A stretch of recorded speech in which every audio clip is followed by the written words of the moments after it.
What is up, YouTube, and welcome back to the channel and day 78 of the Brute Strength series. Before we get started, remember to subscribe to the channel so we can get to 1,000 subscribers, at which point you'll get the free handstand push-up program. At some point when we get closer, I'll just let you guys get a little preview into it.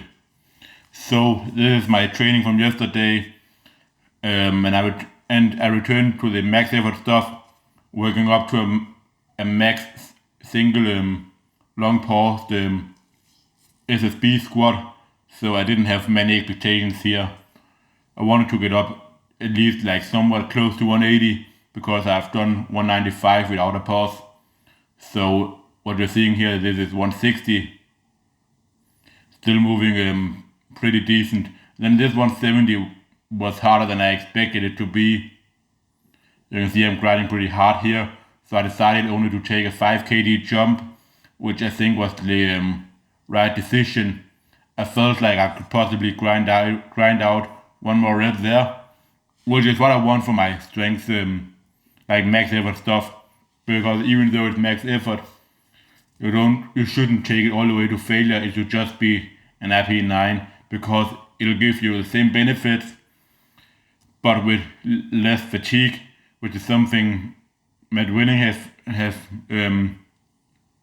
told on his YouTube channel that he learned from Larry Pacifico, one of the greatest powerlifters of all time.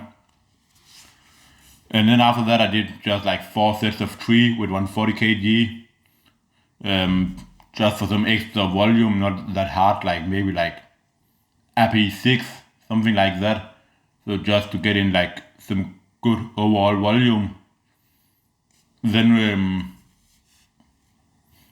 did these good mornings, and this is the heaviest I've ever done good mornings with 92.5 kg. And 3 weeks ago, doing the 4th set with 3, I got a little bit of a hamstring strain. So mentally, for me, this was a huge win because I was scared of how this would feel. Like, will my hamstring blow up again now that I have 92.5 kg on the bar on my back in this vulnerable position? But everything held on tight. I've also been getting more sleep recently. My recovery is feeling better. I'm returning from the quad strain and should be up in squat numbers very fast. So 6 reps with 92.5 kg is very good. Last rep paused and still with a good bit left in the tank. So I mean, this right now we're getting close to the 100 kg. So this is where it's going to be exciting. Like, I will really be able to tell if everything has paid off, if I can actually get up and do between 6 and 10 reps with 100 kg.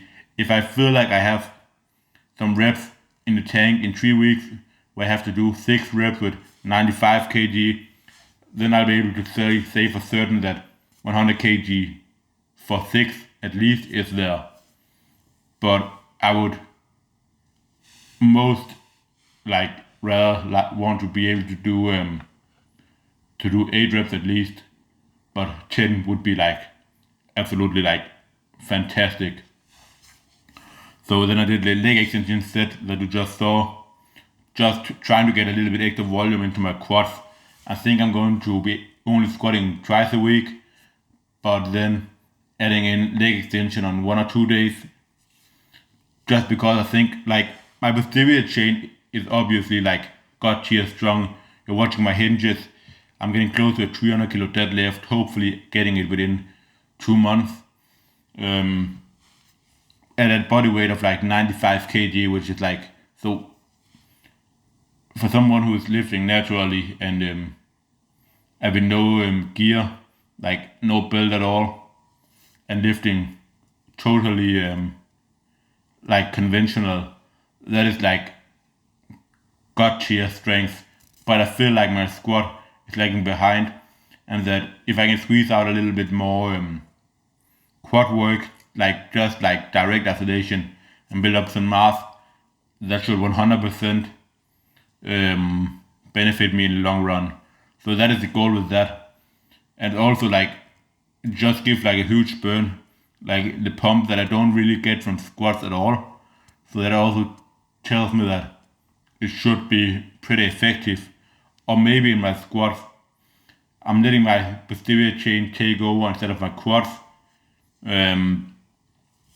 So, I mean, like when I do high rep squats, yes, I feel it in my legs, like, but it's more like in my whole lower body, like it's not like in the quads specifically.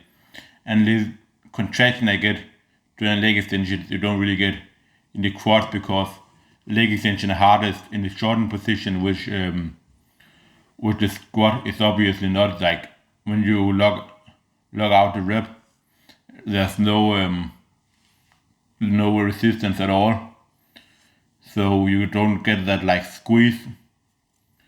Yeah, so I hope that's gonna pay off. And then to end with, I did 5 sets of 5 Nordic curls, and in the last set I just kept going with hammer curls, and I managed to take off 20 reps. So some of you will remember I did that in like a couple months ago, where 20 reps was a lot harder than they were here. So yeah, that was nice. I didn't expect the 20 reps to actually be this comfortable, or at least more doable than they were before. So that was a nice win. Excited to be back without like any injuries at all. Should have a lot of time available just to focus on sleep and training, nutrition, all the basics to set up a good amount of training where everything is going forward smoothly. I'll see you all for the next video. I'm out.